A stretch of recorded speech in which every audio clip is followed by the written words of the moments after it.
자, 오늘 이 본문에 있는 말씀을 통해서 어리석은 인생이란 이런 제목으로 하나님의 말씀을 오늘 선포하려고 합니다. 어리석은 인생이라고 하는 단어가 오늘 성경에 20절에 나타나 있어요. 어리석은 자라고. 어리석은 사람은 어떤 사람을 가리키느냐? 다른 말로 말하면 불행할 자 또는 실패하는 자, 망할 자 이런 말들을 가리키는 말이에요. 어리석은 인생은 미련하다. 반드시 실패한다. 망한다. 더 나아가서는 지옥에 갈 수 있다는 것을 오늘 본문이 우리 인간을 향하여 말씀하십니다. 그러면 어리석은 이 사람의 반대말은 뭘 가리키느냐? 어리석은 사람의 반대말은 지혜로운 사람, 현명한 사람, 또 진정한 복을 받을 사람, 인생의 어려움과 슬픔이 찾아와도 그것을 유유히 이겨낼 수 있는 사람, 이런 사람들을 바로 복 있는 사람이다, 지혜로운 사람이다, 어리석은 사람에 반대되는 사람들입니다. 오늘 이 본문에 있는 말씀을 잘 보면 등장하는 인물이 예수님이 등장하지만 한 부자가 등장해요. 그런데 오늘 13절의 본문에 보니까 무리 중에 한 사람이 이르되 선생님 내 형을 명하여 유산을 나와 나누게 하소서래요. 유대인들은 모든 재산권을 장남에게 거의 다 줘버립니다. 장남에게 줘서 대를 잇게 하고 또 부모를 잘 섬기고 모실 수 있도록 그렇게 제도가 그렇게 돼 있어요. 그래서 장남한테 줘. 둘째, 셋째, 넷째는 없어. 국물도 없어. 콧고물 그냥 콧고물 조금 주고 안 줘. 그 장남에게 모든 것을 실어줍니다. 그러니까 형한테 이렇게 재산을 많이 물려주는 것이 유대 나라의 전통이고 법이지만 불공평하다 이거예요. 예수님은 정의의 사람이고 또 공평한 사람이니까 예수님에게 찾아오면 이걸 해결해 줄 수 있다. 그래서 예수님 찾아와서 내 형을 명하여 유산을 나누게 하소서. 유산을 나눠달라고 그렇게 하소연합니다. 그 예수님이 이 땅에 오신 게 유산이나 나누고 이런 거나 뭐 재산 분할을 해주는 거 그런 거 하려고 오신 게 아니고 예수님 오신 목적이 따로 있잖아요. 죽어가는 백성들을 죄에서 구원하시기 위해서 오신 건데 이 사람이 이렇게 예수님 앞에 와서 내 재산을 좀 분깃을 좀 나눠달라 하라. 그랬더니 예수님이 단번에 거절을 합니다. 14절에 보면 이르시되 이 사람하고 하는 여기 단어에 모든 내용이 다 포함이 되어 있어요. 이 사람아 누가 나를 너희의 재판장이나 물건 나누는 자로 세웠느냐? 누가 나를 그런 재판장으로 물건이나 나누는 사람으로 세웠느냐? 이 사람아, 이 망할 사람아, 미련한 사람아, 어리석은 사람아, 이렇게 주님이 사람에게 책망하고 경고하는 내용입니다. 그래서 다음 절에 또 그렇게 말해요. 이 사람에게 마음속에 뭐가 있는지 예수님은 너무나도 정확하게 알고 있는 거예요. 그들에게 이르시되 삼가 모든 탐심을 뭐하라고 그래요? 이 사람 마음속에는 뭐가 있어요? 탐심이 가득한 걸 알고 있었어요. 법으로도 그렇게 아버지에게 받은 유산을 나눌 수가 없는데 이거를 예수님은 공평하시지 않습니까? 공정하지 않습니까? 이거를 나누게 해달라고 와서 하소연을 하는 거예요. 그리고 이 사람 마음속에는 탐심이 있는 거야. 내 마음속에는 탐심을 물리쳐라 그러면서 뭐라고 말씀하지요? 사람의 생명이 그 소유에 넉넉한 데 있지 아니하니라. 사람이 생명이 뭐 소유가 많고 또 좋은 집에 살고 좋은 차를 타고 그래서 거기에 넉넉함이 있는 게 아니다. 오늘 그것을 예수님이 이 부자에게 경고를 합니다. 경고. 너는 실패할 사람이야. 너는 망할 사람이야. 너는 잘못될 사람이야. 이거 깨닫지 못하면 잘못될 사람, 이렇게 예수님이 그에게 말씀하면서 다음 절이 오늘 말씀의 설교의 키포인트가 다 여기 들어 있습니다. 오늘 본문의 내용도 오늘 이것을 말씀하려고 해요. 여러분 16절에 보니까 또 비유로 그들에게 말하여 이르되 한 부자가, 이 사람은 아버지도 잘 살았지만 부자예요. 부자. 형이 유산을 나눠주지 않아도 기본적으로 가지고 있는 재산이 많았던 것 같아요. 밭도 많고 그래서 그 밭에 소출이 풍성하며 곡식을 심었더니 막 너무너무 풍작을 거둔 거예요. 여러분 이 부자가 여기에 밭에 소출이 풍성하다고 하는 것을 여기서 말씀할 때 성경이 뭐라고 그랬어요? 그 앞에 비유라고 했어요. 비유. 성경 전체를 비유라고 하지 않습니다. 이단들은 성경 전체를 다 비유로 꽈가지고 사람들에게 전부 미혹하고 유혹하고 그 사람을 내 사람으로, 내 교인으로 또 교주의 사상에 접어들게 하지만은 성경 전체가 다 비유로 된 게 아니에요. 비유로 된 부분들이 있어요. 부분. 그래서 여기도 비유라고 해요. 비유. 비유인데 문자적으로 그냥 오늘 문자적으로 말씀을 전하는 것도 그것도 잘못된 겁니다. 여기서 비유라고 그랬어요. 비유가 뭐라 했어요? 한 부자가 그 밭에, 그러면 밭이 무엇인가를 비유로 지금 설명하려고 하는 거예요. 이 밭이 무엇인가? 여러분, 이 밭이라는 것은 성경에 누가복음 8장에 11절서부터 보면 자세히 거기에 나타나 있어요. 누가복음 8장 11절에서 보면 거기에 이 비유는 이러하니라. 비유가, 여기도 비유가 나오죠. 성경 전체가 비유 아닙니다. 근데 이단들은 비유로다가 이것을 모든 걸 설명을 해요. 비유는 이러하니라 그러면서 C는 뭐라고? C는 하나님의 말씀이요. C가 뭐래요? 하나님의 말씀. 그럼 밭은 뭘까? 밭은 여기서 우리 심령의 마음, 우리 심령을 가리켜요. 사람들의 마음을 가리켜요. 그러면서 다음 절에 뭐라고 말하느냐면 길가에 있다는 것은 그게 길가 밭을 말하는 거죠. 길가는 사람들이 하도 왔다 갔다 해서 반질반질해. 거기에는 말씀을 듣기는 들었어. 말씀을 듣는 자니 이는 마귀가 가서 그들이 믿어 구원을 얻지 못하게 하려고 말씀을 그 마음에서 돼요? 다 뺏어가는 사람. 이게 길가 밭 같은 심령이 있대. 교회 안에 나오는데 나는 길가밭 같은 심령의 밭을 가지고 있는 사람들은 말씀을 듣긴 들어. 근데 믿어서 구원을 받지 못하게 하려고 마귀가 와서 다 뺏어간대요. 말씀을 들었는데 아무것도 몰라. 이런 사람들이 얼마나 많은지 몰라요. 그 두 번째는 어떤 사람이 나타나니까 그 다음 절에 보면 바위 위에 있다는 것은 말씀을 들을 때에, 이 바위라는 것은 돌짝밭과 같은, 다른 말씀에는 돌짝밭이 나와요. 그러니까 바위에 있다는 것은 말씀을 들을 때에 여러분이 기쁨으로 받으나 뿌리가 없어. 아니, 돌짝밭에 떨어졌으니까, 바위에 떨어졌으니까 뿌리가 내리겠어, 안 내리겠어요?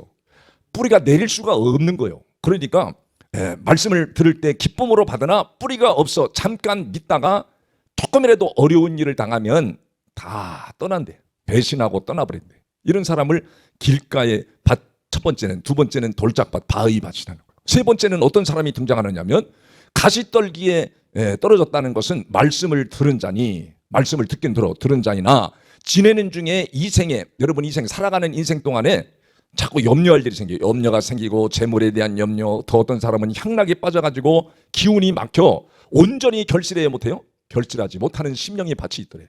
그리고 네 번째로는 바로 다음 절에 좋은 땅이라고 하는 거예요. 좋은 땅. 이 좋은 땅을 옥토의 밭이라고 그래요. 옥토의 밭, 좋은 땅은 하나님의 말씀이 심겨질 때 어떻게 하느냐? 이 말씀을 들을 때 착하고 좋은 마음으로 말씀을 듣고 지키어 인내로 뭐예요? 결실해내는 자들이래요. 여러분, 착한 마음으로 말씀을 듣는 거. 이 착한 마음이 사모하는 마음으로 말씀의 길을 경청하고 그 말씀을 받아먹는 것을 말해요. 이 시편 42편 1절에도 거기에 보면 사슴이 시냇물을 찾기에 갈급한 같이 내 영혼이 주를 찾기에 갈급하나이다. 사슴이 물을 못 먹어갖고 죽겠어. 그런데 물을 막 찾다가 보니까 오아시스를 찾은 거예요.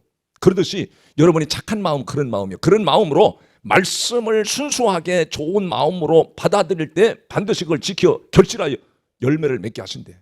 그게 오늘 이 본문의 밭이라는 건 그런 걸 말하고요.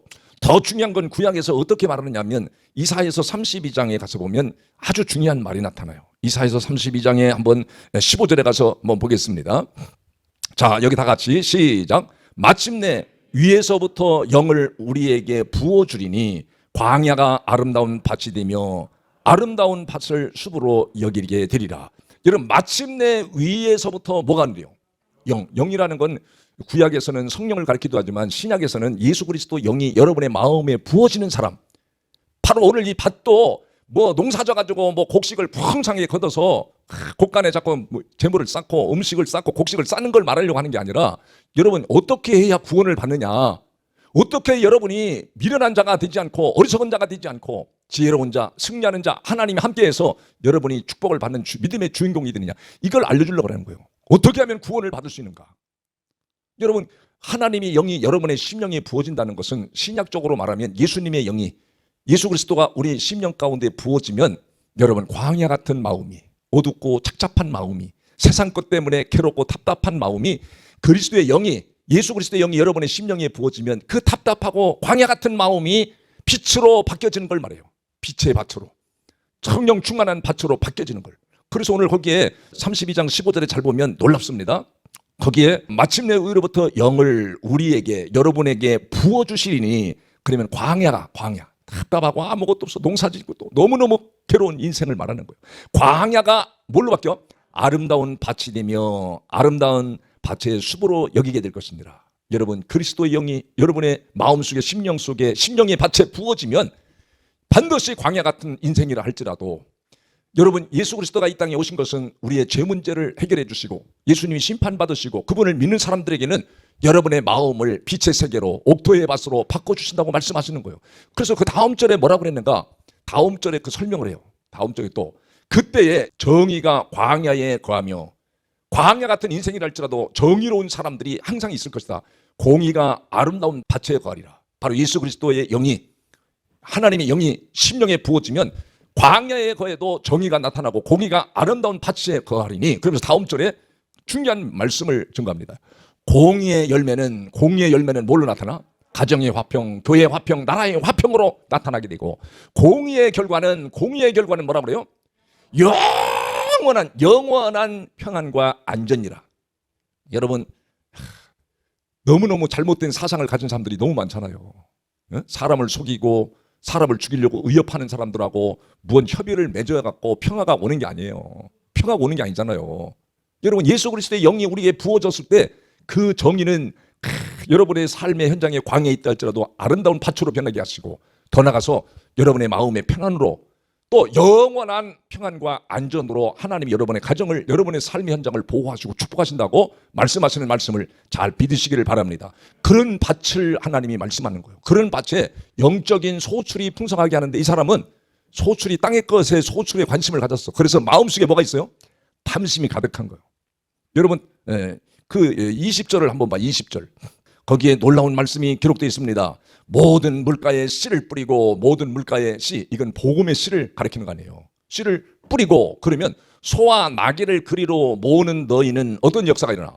복이 있으리라. 여기서 소와 나귀는 하나님을 모르는 자들을 소와 나귀, 짐승 취급하는 거예요. 그래, 이런 짐승 같은 인상들을 복음의 씨를 뿌려서 그리로 모으는 사람들은 반드시 너희가 복이 있을 것이다. 여러분은 복음을 뿌리는 신자가 되기를 주의 이름으로 축복합니다. 그래서 오늘 이 본문으로 다시 돌아오면 그 밭에 소출이 풍성하다고 그러잖아요. 여러분, 소출이 풍성한 이스라엘 백성들은 기본적으로 지금 이 17절, 18절, 19절 다 이 말씀이 이 부자가 어떻게 살았는가를 보여줍니다. 어떻게 살았냐면, 유대인들은 기본적으로 다 어릴 때부터 율법을 지키고 살아. 율법을. 뭘 지키고 살아? 율법을 지키고 살도록 훈련을 받고 교육을 그렇게 받아요. 그 철저하게 율법을 지킵니다. 왜? 구약에서는 율법을 지킴으로 하나님께서 반드시 땅의 복을 주시겠다고 약속했기 때문에. 여러분, 신명기 11장 13절에서 17절에도 보면 거기에 구체적으로 그게 나타나 있어요. 거기에 보면, 자, 우리 다 같이 한번 신명기 11장 13절, 자, 다 같이 한번 봐요. 시작. 내가 오늘 너희에게 명하는 내 명령을 너희가 만일 청종하고 너희의 하나님 여호와를 사랑하며 마음을 다하고 뜻을 다하며 섬기면, 그러잖아요. 그러니까 우리가 하나님 말씀을 청종한다는 건 잘 듣고 옥토밭이 되어서 사모하는 마음으로 잘 듣고, 너희의 하나님 여호와를 사랑하며 마음을 다하고 뜻을 다하여 섬기면 다음 절에 뭐라고 그러는 줄 아세요? 여호와께서 너희 땅에 이른 비, 늦은 비를 적당한 때에 내리시리니 너희가 곡식과 포도주와 기름을 얻을 못 얻을 것이다. 하나님이 이른 비와 늦은 비를 적당한 때에 내려주신대. 적당한 때에 내린다는 말이 다 은혜를 하나님이 보낸다는 거예요. 하나님이 적당한 때, 이른 비, 늦은 비를 적당한 때에 내려서 곡식들이 잘 되고 호출을 걷게 하고 재산이 증식되고 기름을 얻을 것이며, 더 다음 절을 한번 보겠어요. 또 가축을 위하여 들에 풀이 나게 하시리니 내가 먹고 어떻게 된대요? 배부를 것이라. 그러면서 여러분, 다음 절에 뭐라 그러는지 아세요? 다음 절에 너희는 스스로 삼가라 두렵건대 마음에 뭐라 그래요? 미혹하여 돌이켜 다른 신들을 섬기며 그것에게 절하지 않으냐므로. 그러면서 다음 절에 중요한 말씀을 여기서 해요. 다 같이요. 시작. 여호와께서 너희에게 진노하사 하늘을 닫아 뭐요? 비를 내리지 아니하여 땅의 소산을 내지 않게 하므로 너희가 여호와께서 주신 아름 땅에서 속히 어때요? 멸망한다. 그러니까 하나님의 율법과 계명을 잘 지키면 하나님이 이른 비와 늦은 비를 적당한 때 내려주겠대요. 그래서 그 가나안 땅은 얼마나 목초지가 푸른지요. 근데 하나님이 하늘에서 비를 안 주면 다 굶어 죽어. 망하는 거예요. 멸망하는 거예요, 이대로. 우리가 그 중동 지역에 가보면요, 뭐 이집트 같은 나라도 나일강이 다 말랐어. 왜 말랐냐? 하나님이 비를 안 주는 거예요. 그러니까 다 사막이야. 농사가 안 돼. 야채 같은 게 굉장히 금값입니다.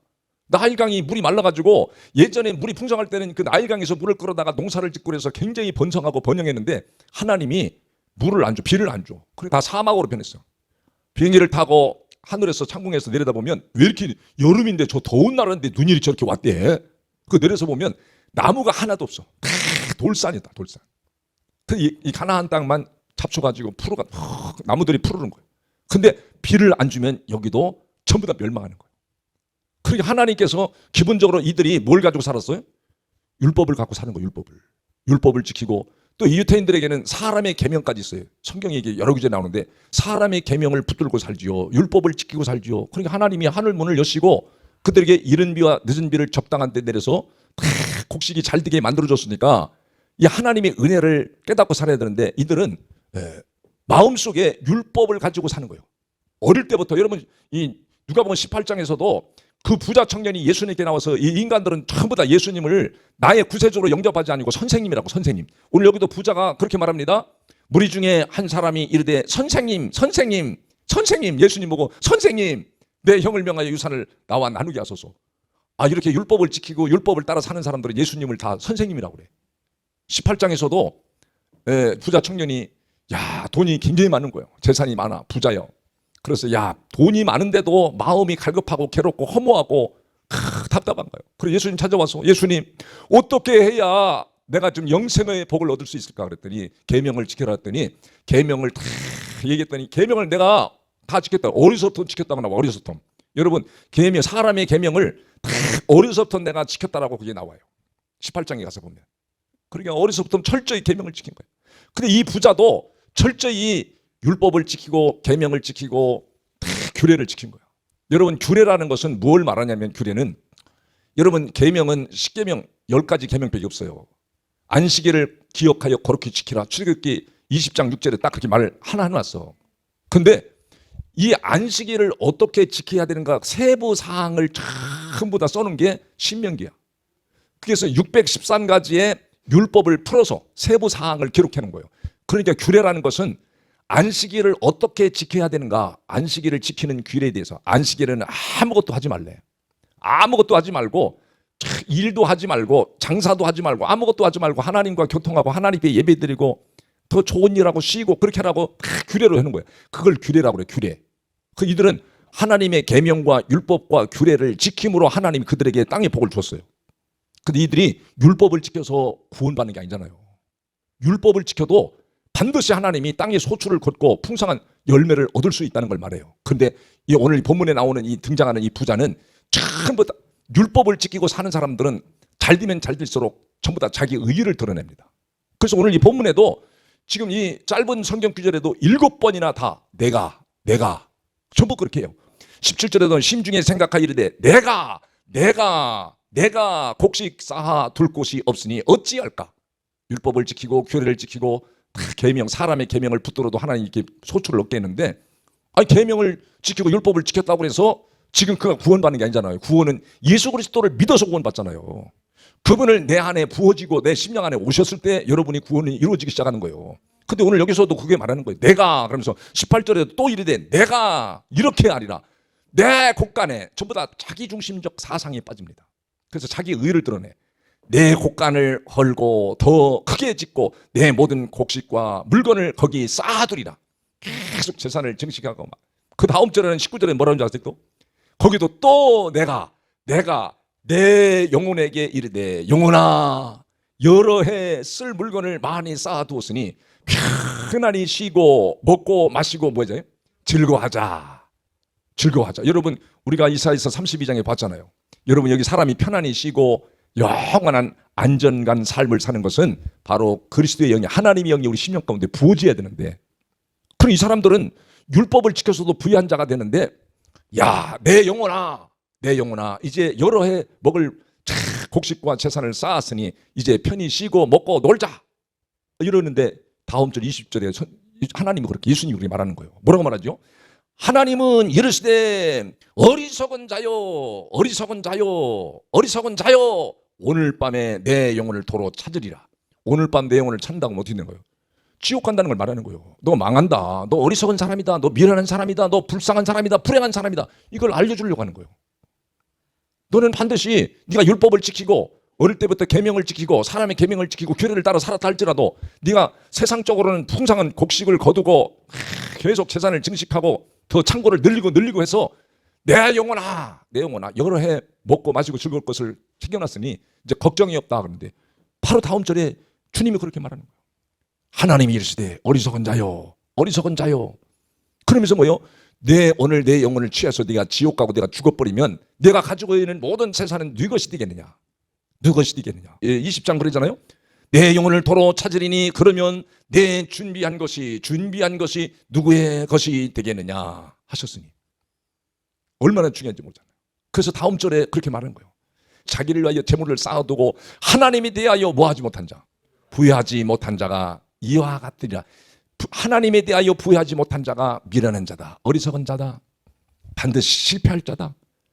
이 사람이 부유하고 잘 나갈 때 하나님에 대해서 감사하고 하나님이 비를 주지 않냐면 곡식도 안 되고 다 먹을 게 없고 사람이 멸망받는다고 다 알고 있음에도 불구하고 여러분 오늘날도 똑같습니다.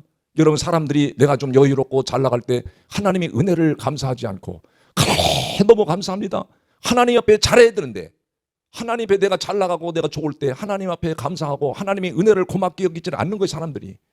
그러면 내가 힘들어지고 어려울 때 내가 주님 앞에 부유한 마음을 갖고 살아야 되는데 하나님의 선한 사업에 부유한 자가 되어야 되는데 감사를 올려야 되는데 감사 올려야 될 때 인색한 거예요. 이 성경에 다 나와 있습니다. 그래서 하나님 앞에 인색한 사람, 하나님의 부유하지 못한 사람, 그런 사람은 하나님이 심을 것도 안 주고 때를 따라 베푸는 은혜도 안 주고 아무것도 안 준다고 여러분 고린도 후서 9장 7절 8절 10절에 정확하게 써놨습니다. 그러니까 여러분이 살아가면서 내가 어려울 때 하나님의 은혜를 받고 하나님의 보살핌을 받고 더 나아가서 영혼의 구원을 받고 하나님의 영이 우리 안에 부어져야 돼요. 영이 부어져야 돼요. 여러분 안에도 회개할 마음을 하나님 부어줘야 회개가 되는 거죠. 그냥 절대 안 됩니다. 하나님 내 마음에 부어주옵소서. 그래서 여러분이 주님 앞에 나와서 기도할 것은 하나님 내게 재물 얻을 능을 주옵소서. 재물 얻을 능을 주옵소서. 내게 회개할 마음을 주옵소서. 내게 하나님 감사할 마음을 부어주옵소서.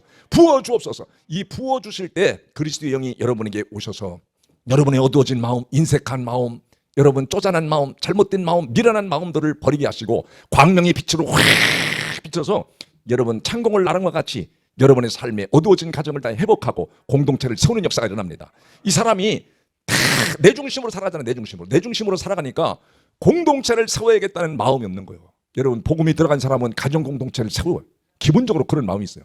아니 자기 식구인데 가정을 허무는 사람이 누가 있냐고. 가정 식구가 허물어버려. 가족들이 허물어버려. 남편이 허물어버리고 아내가 허물어버리고 자식들이 허물어. 아니 아버지 어머니는 좀 온전한데 자식이 속을 썩여가지고 부모 재산을 다 탕진하고 사고치고 그래가지고 가정이 콩가루 되는 가정들이 얼마나 많아요. 여러분 그러니까 내가 조금 여유롭고 힘이 있을 때 하나님 감사합니다. 하나님의 은혜가 아니면 이렇게 하나님 내 가정이 온전하게 쓸 수 없는데 내가 믿음을 지금까지 유지할 수 없는데 내가 하나님 앞에 부유하지 못했습니다. 하나님의 은혜를 감사하고 보답하지를 못했습니다. 주여 이 죄인을 용서하여 주시고 지금이라도 내가 하나님 앞에 감사하는 삶, 그 은혜를 보답하는 삶을 살아갈 때 하나님은 여러분의 미래를 만지시고 광명의 빛을 비춰나갈 수 있도록 능력을 부어주시는 줄을 믿으시기를 바랍니다.